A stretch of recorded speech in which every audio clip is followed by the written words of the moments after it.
नमस्कार। वैदिक astro care में आपका हार्दिक अभिनंदन है। वैदिक ज्योतिष शास्त्र के अनुसार व्यक्ति के शुभ अशुभ कर्मों का फल भगवान ग्रहों के माध्यम से ही व्यक्ति को प्रदान करते हैं। इसीलिए वैदिक ज्योतिष में ग्रहों का स्थान सर्वोपरि है और यही कारण है कि सनातन धर्म को मानने वाले सभी सनातनी जनों की ग्रहों के प्रति विशेष आस्था होती है। तभी तो अपने जीवन में उपस्थित सभी समस्याओं को दूर करने के लिए ग्रहों की पूजा की जाती है। जन्म कुंडली में ग्रहों की अनेक अवस्थाएं होती हैं, जिनमें मुख्य रूप से उच्च अवस्था, मूल त्रिकोण राशि, स्वराशि, समराशि, मित्र राशि, शत्रु राशि, नीच राशि, वक्री एवं अस्त आदि महत्वपूर्ण मानी जाती हैं। यह सभी स्थितियां जातकों पर अपना अलग अलग प्रभाव दिखाती हैं।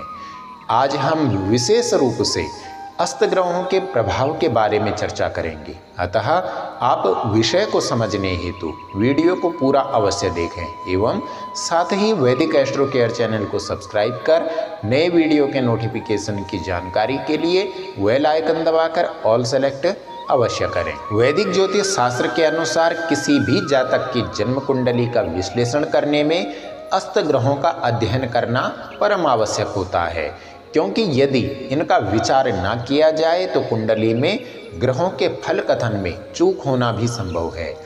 किसी भी ग्रह का अस्त होना उसकी अंशात्मक स्थिति एवं सूर्य से उसकी निकटता पर निर्भर करता है। प्रत्यक्ष देव भगवान सूर्य को ग्रहों के राजा की पदवी प्राप्त है। तेज पुंज होने से अन्य ग्रहों का उनके अति निकट आना अर्थात विशेष अंशात्मक दूरी पर आना ग्रहों को अस्त कर देता है। ऐसा होने से उस ग्रह के नैसर्गिक कारकत्व में कमी आ जाती है और ऐसे अस्त बलहीन ग्रह अपना प्रभाव दिखाने में सक्षम नहीं हो पाते। फिर चाहे वह कुंडली में उच्च राशि में हो या फिर स्वराशि में अथवा मूल त्रिकोण राशि में स्थित हो, लेकिन यदि वह अस्त ग्रह है तो उनकी शक्ति क्षीण हो जाती है। इसे इस प्रकार भी समझ सकते हैं कि सूर्य के अत्यधिक प्रकाश में उपस्थित होने पर ग्रहों का क्षितिज पर दृष्टिगोचर ना होना ही ग्रहों का अस्त होना कहलाता है। और ऐसी अवस्था में ग्रह एक बलहीन अस्वस्थ राजा की तरह प्रभावहीन हो जाते हैं, जिसके पास सब कुछ होते हुए भी वह कुछ कर पाने में भी सक्षम नहीं होता। यही कारण है कि किसी भी कुंडली में ग्रहों का अस्त होना अच्छा नहीं माना जाता है, क्योंकि अस्त होने से ग्रह अपने मुख्य कार्यों में विलंब कर देते हैं और ऐसे में फिर जातक को जीवन में समस्याओं का सामना करना ही पड़ता है। इसके अतिरिक्त यदि अस्त ग्रह किसी जातक की कुंडली में नीच राशि में स्थित हों या कुंडली के अशुभ भाव में स्थित हों या फिर पाप प्रभाव में हो तो और भी अधिक अशुभ फल देने वाले बन जाते हैं। कोई भी ग्रह कुंडली में 10 प्रकार की अवस्थाओं में स्थित होता है। ये 10 अवस्थाएं मुख्य रूप से दीप्त, स्वस्थ, मुदित, शक्त, शांत, पीड़ित, दीन, विकल, खल और भीत कहलाती हैं। इन्हीं में से एक स्थिति है विकल। इसे ही ग्रह का अस्त होना भी कहा जाता है। सभी नवग्रह सौरमंडल में अपने परिक्रमा पथ पर सूर्य की परिक्रमा करते हैं और जब यह ग्रह किसी विशेष अवस्था में सूर्य के अत्यधिक निकट आ जाते हैं तो उसके प्रभाव से अस्त हो जाते हैं। अर्थात सूर्य से उस ग्रह के बीच की अंशात्मक दूरी के आधार पर ही कोई ग्रह अस्त होता है। वैदिक ज्योतिष शास्त्र के अनुसार सूर्य सभी ग्रहों को अस्त करता है, किंतु स्वयं अस्त नहीं होता। इसके अतिरिक्त राहु और केतु को छाया ग्रह माना जाता है, इसी कारण ये भी कभी अस्त नहीं होते हैं। चंद्र, मंगल, बुध, बृहस्पति, शुक्र और शनि विभिन्न अंशात्मक दूरी पर सूर्य के निकट आने पर अस्त हो जाते हैं। इसे ठीक से समझें। जब चंद्रमा परिक्रमा पथ पर गति करते हुए सूर्य देव के अंशों से 12 अंश या इससे भी अधिक निकट आ जाते हैं तो अस्त हो जाते हैं। मंगल ग्रह 17 अंश या उससे अधिक सूर्य के निकट आने पर अस्त होते हैं। बुध ग्रह सूर्य के दोनों ओर 13 अंश या इससे अधिक निकट आने पर अस्त कहलाते हैं। मतांतर से इसे 14 अंश भी कहीं माना जाता है।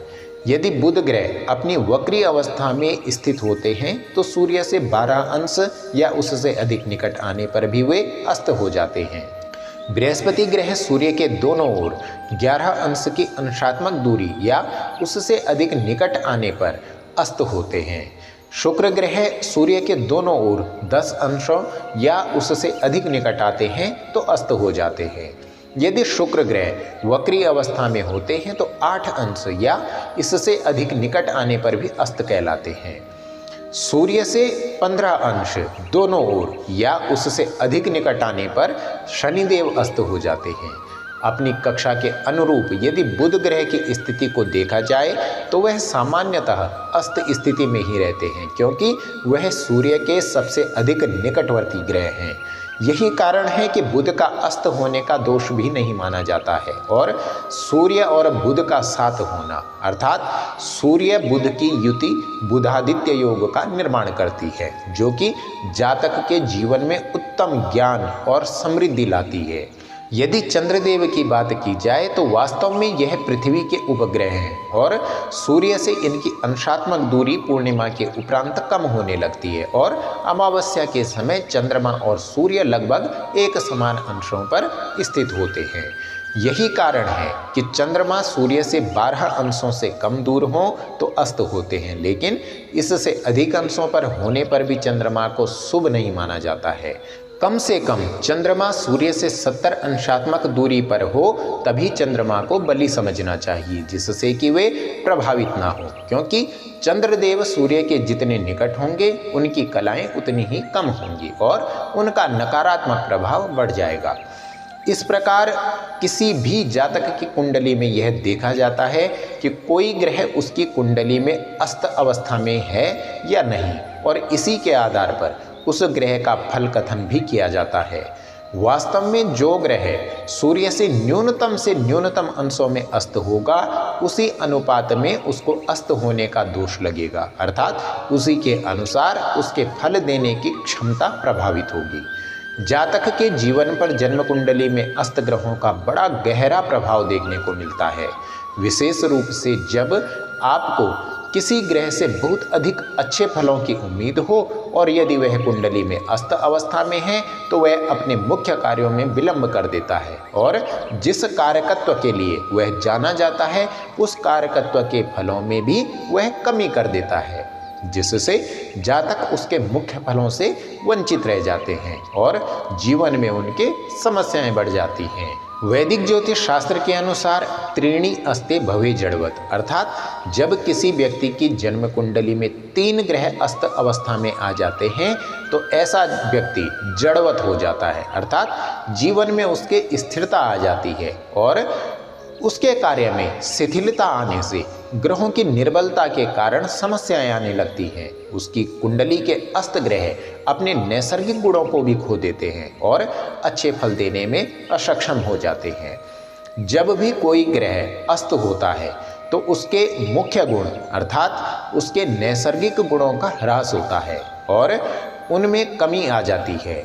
वह ग्रह जिन भावों का स्वामी होता है और जिन भावों में स्थित होता है उससे संबंधित फलों में विलंब और कमी करता है। उदाहरण के लिए यदि मंगल मेष राशि में ही अस्त अवस्था में स्थित है तो हो सकता है कि ऐसा व्यक्ति गुस्सा करने वाला हो लेकिन साथ में डरपोक हो। दूसरी ओर यदि देवगुरु बृहस्पति कुंडली के पंचम भाव के स्वामी होकर अस्त अवस्था में है तो संभव है कि व्यक्ति अपनी बुद्धि का सही प्रयोग ना कर पाए और उसे संतान सुख में बाधाएं हों या फिर उसकी शिक्षा या उसके प्रेम जीवन में समस्याएं उत्पन्न हो। इसी प्रकार यदि कुंडली के चतुर्थ भाव का स्वामी अस्त हो जाए और अशुभ भावों अर्थात अष्टम भाव, षष्ठ भाव या फिर द्वादश भाव में स्थित हो तो व्यक्ति को सुखों में कमी का अनुभव होता है और माता के सुख में भी उसके कमी आ सकती है। ऐसी स्थिति में व्यक्ति को वाहन सुख में कमी होना और संपत्ति की कमी होना भी संभव है। किसी भी ग्रह का अस्त होना वास्तव में उसकी कमजोरी है। यदि ऐसा ग्रह अपनी स्वराशि, मूल त्रिकोण राशि अथवा उच्च राशि में भी स्थित हो तो भी उसे कमजोर ही मानना चाहिए। यदि कुंडली के पैतृक भावों के स्वामी अर्थात छठे, 8वें और 12वें भाव के स्वामी ग्रह अस्त हों या इन भावों में अस्त ग्रह स्थित हों तो व्यक्ति को अच्छे परिणाम मिलते हैं और उसको सुख समृद्धि की प्राप्ति होती है। चंद्रमा जब कुंडली में अस्त अवस्था में होता है तो मानसिक तनाव को बढ़ाता है। ऐसा व्यक्ति मानसिक रूप से स्थिर नहीं रह पाता और उसके जीवन में अशांति बनी ही रहती है। चंद्रमा मन और माता का कारक भी है। यही कारण है कि व्यक्ति को माता के सुख में कमी आती है। उनकी माता जी का या तो स्वास्थ्य खराब रहता है या फिर उनकी अपनी माता के साथ नहीं बनती। अधिक स्थिति खराब होने पर व्यक्ति मानसिक अवसाद या फिर मानसिक रोगों का शिकार हो सकता है। इसके अतिरिक्त चंद्रमा से संबंधित शारीरिक समस्याएं जैसे कि खून की कमी, फेफड़ों के रोग, डिप्रेशन, अस्थमा, मानसिक तनाव जैसी समस्याएं उसे परेशान कर सकती हैं। जातक के जीवन में जन सहयोग का अभाव होता है। उसे मिर्गी के दौरे आने की भी संभावनाएं होती हैं और कई बार उसे किसी बीमारी के लिए लंबे समय तक दवाइयों को खाने की आवश्यकता पड़ती है। यदि अस्त चंद्रमा का संबंध कुंडली के अष्टम भाव से हो जाए तो व्यक्ति बहुत लंबे समय तक डिप्रेशन में रहता है। इसके अतिरिक्त यदि चंद्रमा पर पाप प्रभाव हो या द्वादश भाव से संबंध बने तो व्यक्ति नशे का आदी हो सकता है। चंद्रमा यदि अस्त अवस्था में है तो जातक को माता के सुख में कमी ही रहती है। पैतृक संपत्ति मिलने में समस्याएं होती हैं और मानसिक अशांति जैसी समस्याएं भी समय समय पर उसे आती ही रहती हैं। मंगल ग्रह बल का कारक है। यदि मंगल ग्रह अस्त है तो व्यक्ति क्रोधी स्वभाव का और चिड़चिड़ा, डरपोक हो जाता है। उसका अपने भाइयों से तनाव होता है और भूमि और संपत्ति संबंधी विवाद बढ़ने लगते हैं। व्यक्ति का रक्त दूषित हो जाता है और रक्तचाप में उतार चढ़ाव आते हैं। कैंसर जैसे रोग भी परेशान कर सकते हैं। व्यक्ति को रक्त संबंधित समस्याएं अधिक परेशान किया करती हैं। उसे कोर्ट कचहरी के मामलों में भी परेशानियां उठानी ही पड़ती हैं। यदि मंगल का संबंध कुंडली के छठे, 8वें भाव से अथवा अशुभ ग्रहों के साथ हो तो उसको दुर्घटना होने की संभावना या किसी ऐसी ही समस्या की संभावना रहती है जिसमें खून बहे। ऐसा मंगल व्यक्ति को कर्ज का शिकार भी बना देता है और द्वादश भाव से संबंध होने पर व्यक्ति नशे का आदी हो जाता है। उच्च अवसाद और भ्रष्टाचार से युक्त व्यक्ति अथवा घोटाले करने वाले व्यक्ति मंगल के अस्त हो जाने के कारण ही होते हैं।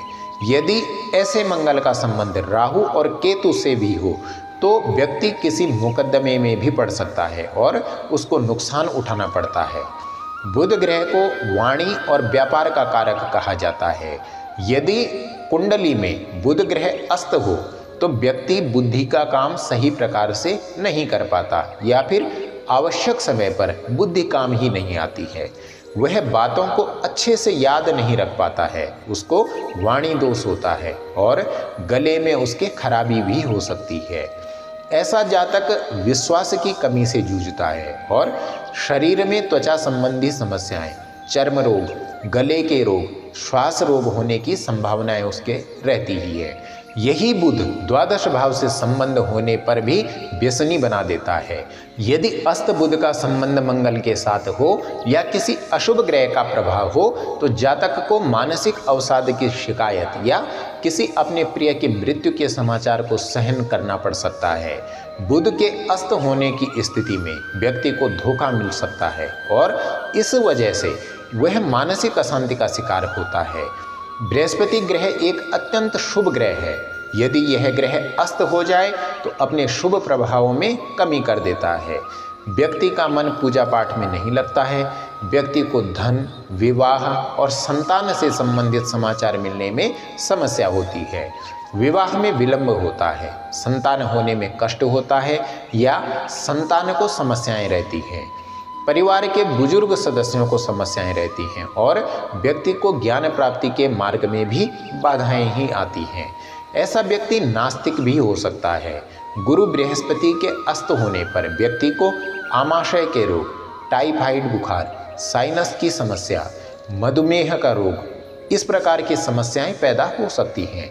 इसके अतिरिक्त कोर्ट कचहरी के कामों में समस्याएं, गुरुजनों और शिक्षकों से मतभेद और पढ़ाई में मन न लगना जैसी समस्याएं भी इनको होती हैं। यदि बृहस्पति अस्त होने के साथ ही पाप ग्रहों के अधिक प्रभाव में हो तो व्यक्ति को संतान सुख का अभाव भी हो सकता है, अथवा अष्टम भाव से संबंध होने पर किसी प्रियजन के वियोग का समाचार सुनना पड़ सकता है।